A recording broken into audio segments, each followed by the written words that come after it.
Assalamualaikum semuanya. Selamat pagi. Waalaikumsalam, selamat pagi Bu. Gimana kabarnya hari ini? Alhamdulillah, luar biasa, Allahu Akbar. Sebelum memulai pembelajaran, ada baiknya kalian untuk mengecek lingkungan sekitar terlebih dahulu. Apakah sudah rapi atau belum? Apakah ada sampah yang berserakan? Jika ada, tolong dibuang terlebih dahulu, agar pembelajaran kita lebih nyaman. Untuk ketua kelasnya, silakan untuk memimpin doa terlebih dahulu. Baiklah teman-teman, untuk mulai pembelajaran ada baiknya kita berdoa. Berdoa dimulai. Berdoa selesai. Baiklah, selanjutnya Ibu akan mengecek absensi terlebih dahulu. Siapa yang tidak hadir? Hadir semua, Bu. Oke, alhamdulillah hadir semua ya. Nah, sebelum memulai pembelajaran, Ibu ada kata-kata yang bagus nih. Kata-kata ini Ibu ambil dari seseorang yang menginspirasi, yaitu dari Maudy Ayunda. Maudy Ayunda pernah berkata bahwa jangan pernah berhenti untuk menuntut ilmu selagi kita masih menghirup udara. Yang artinya, kita harus terus belajar dan belajar selagi kita masih ada di dunia ini.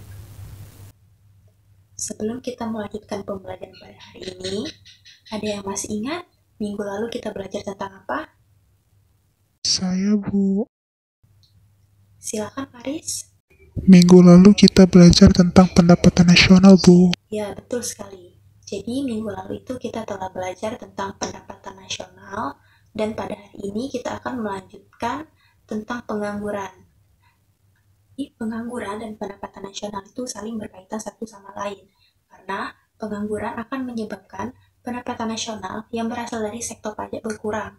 Hal ini terjadi karena pengangguran yang tinggi akan menyebabkan kegiatan perekonomian menurun sehingga pendapatan masyarakat pun akan menurun. Dengan demikian, pajak yang harus dibayar dari masyarakat pun akan menurun. Adapun tujuan pembelajaran pada hari ini yaitu yang pertama, peserta didik mampu untuk memahami definisi pengangguran. Yang kedua, peserta didik mampu dan dapat untuk mengidentifikasi jenis-jenis pengangguran. Dan yang terakhir, peserta didik mampu untuk mengetahui dan menganalisis upaya untuk mengatasi pengangguran. Nah, Ibu akan menampilkan PPT pada papan tulis. Yang pertama itu ada definisi pengangguran. Siapa yang ingin menjawab apa itu definisi pengangguran? Pengangguran adalah orang yang tidak bekerja atau orang yang sedang mencari pekerjaan. Jadi, pengangguran itu adalah kelompok angkatan kerja yang tidak bekerja atau sedang mencari pekerjaan. Pengangguran ini dapat terjadi karena jumlah penawaran tenaga kerja itu lebih besar daripada permintaan kerja. Dengan kata lain, tenaga kerja lebih besar. Dengan kata lain, terjadinya surplus atau kelebihan penawaran di pasar tenaga kerja. Pengangguran menjadi salah satu masalah yang muncul di negara-negara berkembang saat ini. Hal ini disebabkan karena tingginya jumlah penduduk yang tidak diimbangi oleh ketersediaan lapangan pekerjaan. Selanjutnya, kita akan membahas tentang jenis-jenis pengangguran. Jadi, jenis-jenis pengangguran itu ada dua. Yang pertama, pengangguran berdasarkan lamanya waktu bekerja dan pengangguran berdasarkan penyebabnya. Kita akan membahas terlebih dahulu yang pengangguran berdasarkan lamanya waktu bekerja. Pengangguran berdasarkan lamanya waktu bekerja ini dibagi lagi menjadi tiga, yaitu pengangguran terbuka, setengah pengangguran, dan pengangguran terselubung. Tiga jenis pengangguran ini memiliki definisi yang berbeda-beda. Nah, jadi pengangguran terbuka itu adalah angkatan kerja yang sama sekali tidak mempunyai pekerjaan. Menurut BPS, pengangguran terbuka terdiri atas kelompok yang pertama, tidak memiliki pekerjaan dan sedang mencari pekerjaan.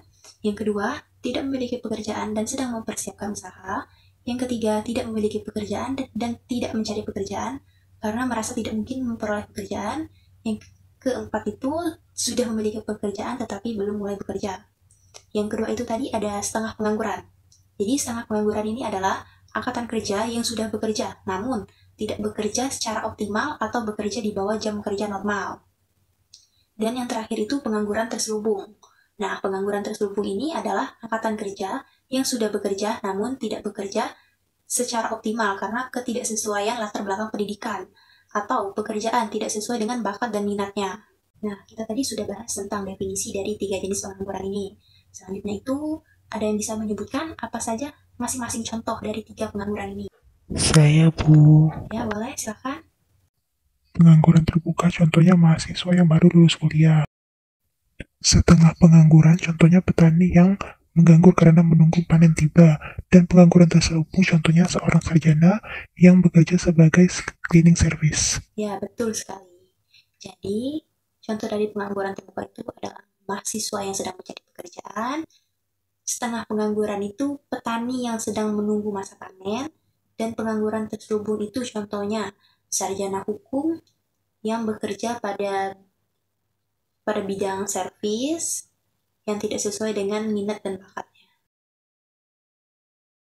Nah, selanjutnya kita akan membahas tentang pengangguran Saya, berdasarkan Bu. penyebabnya. Pengangguran berdasarkan penyebabnya itu ada 3 juga. Pengangguran Ada yang bisa berdasarkan menyebutkan apa penyebabnya ada saja 3, pengangguran yaitu berdasarkan penyebabnya ini? Ya, yang silakan, kedua Raffi. pengangguran friksional dan yang terakhir pengangguran siklis.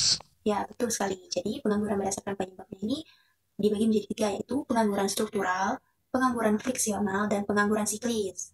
Ada yang bisa bantu Ibu untuk menjelaskan definisi dari 3 pengangguran ini? Saya, Bu. Silakan, Audrey. Pengangguran struktural adalah pengangguran yang jadi karena adanya perubahan struktur ekonomi suatu negara. Pengangguran friksional adalah angkatan kerja yang tidak bekerja karena mengharapkan pekerjaan yang lebih baik dari sebelumnya. Sedangkan pengangguran siklus adalah pengangguran yang terjadi karena adanya penurunan kegiatan ekonomi. Ya, betul sekali. Pembahasan terakhir kita yaitu upaya mengatasi pengangguran. Jadi, ada banyak upaya yang dapat dilakukan oleh pemerintah maupun masyarakat dalam mengatasi masalah pengangguran ini. Tetapi, pada hari ini kita hanya akan membahas 4 upaya mengatasi pengangguran. Yang pertama itu meningkatkan investasi. Investasi bagi perusahaan akan meningkatkan modal perusahaan untuk membuka lapangan pekerjaan baru. Yang kedua itu ada pelatihan kerja. Pelatihan kerja dibutuhkan masyarakat sehingga mereka memiliki keahlian atau kualitas yang diperlukan untuk perusahaan. Yang ketiga itu program kerja sama luar negeri. Jadi kerjasama ini dapat dilakukan oleh pihak swasta maupun pemerintah, dan upaya yang terakhir yaitu menggalakkan usaha UMKM. Masyarakat dibina dan diberikan bantuan modal untuk membuka lapangan kerja sendiri dengan membuka usaha sendiri. Berdasarkan pembahasan kita tadi, ada yang bisa menyimpulkan? Saya, Bu. Ya, silakan Gresel. Pengangguran adalah angkatan kerja yang tidak memiliki pekerjaan atau yang sedang mencari pekerjaan. Jadi jenis pengangguran itu ada 2, yaitu pengangguran berdasarkan lamanya waktu bekerja dan pengangguran berdasarkan penyebabnya.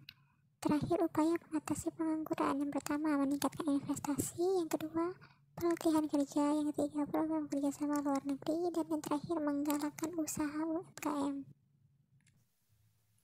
Selesai sudah materi yang kita bahas pada hari ini. Selanjutnya Ibu ada tugas untuk kalian kerjakan di rumah. Akan Ibu tautkan di Google Classroom dan batas pengumpulannya itu besok ya. Jangan lupa dikumpulkan. Dan untuk minggu pertemuan berikutnya itu kita akan membahas tentang teori uang. Jangan lupa dipelajari di rumah. Dan Ibu tutup dengan wassalamualaikum warahmatullahi wabarakatuh.